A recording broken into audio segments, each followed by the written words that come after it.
This is the light 12-pounder Model 1857 cannon, nicknamed the Napoleon for the man who pushed its development, Emperor Napoleon III of France. It could shoot a 12-pound iron ball a mile or more. It could shoot bursting shells into enemy concentrations to kill and disable soldiers. It could fire canister, tin cans filled with solid iron balls, into charging soldiers at point-blank range. The Napoleon was a very effective weapon, the most widely used artillery piece on both sides of the Civil War. A good gun crew can fire 4 aimed shots a minute with the Napoleon. But it takes, under ideal conditions, 10 men to do it. 2 men, the highest ranking, are full-time observers. One, a commissioned officer, is the chief of section, commanding this gun and one other. The other man, a non-com, is chief of the piece and commands this gun. Both men watch the effects of the firing and order changes as needed. 2 more men are stationed some distance behind the gun, where they take care of the limber and its ammunition chest. Still another man runs back and forth, carrying ammunition up to the cannon. 5 men are stationed at the cannon, but only one of them, the gunner, has a title. The rest are simply numbered. The gunner gives the orders to load and fire the cannon. It is he who actually aims the gun, using a brass sight but relying mostly on knowledge and experience.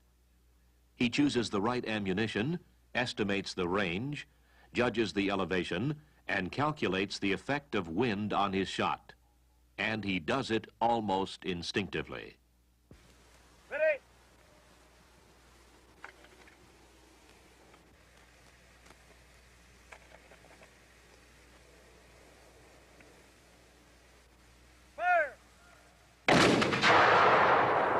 Once fired, the gun has to be cooled off and cleaned out. So, while the number 3 man thumbs the vent, cutting off air to anything burning inside, the number 1 man of the crew sponges out the barrel. By this time, the ammunition carrier has brought up another round ready for loading. Each round of ammunition is made up of 3 parts: a flannel bag containing 2.5 pounds of black powder, a wooden disc called a sabot, and a 12-pound iron ball, all held together with metal straps and cords. When this package is rammed down the barrel, the powder bag winds up directly beneath the vent. But while the sponging and loading are taking place, the gunner is setting his sight, gives the order, Ready? grabs his sight, and moves back out of the way to watch the shot. The flannel bag is pierced from above with a sharp metal pick, exposing the gunpowder for instant ignition by the primer, which in this instance is a hollow copper tube filled with a gunpowder compound. A twisted wire runs through the tube at right angles. When the wire is pulled, friction ignites the priming powder, which sets off the larger charge of gunpowder.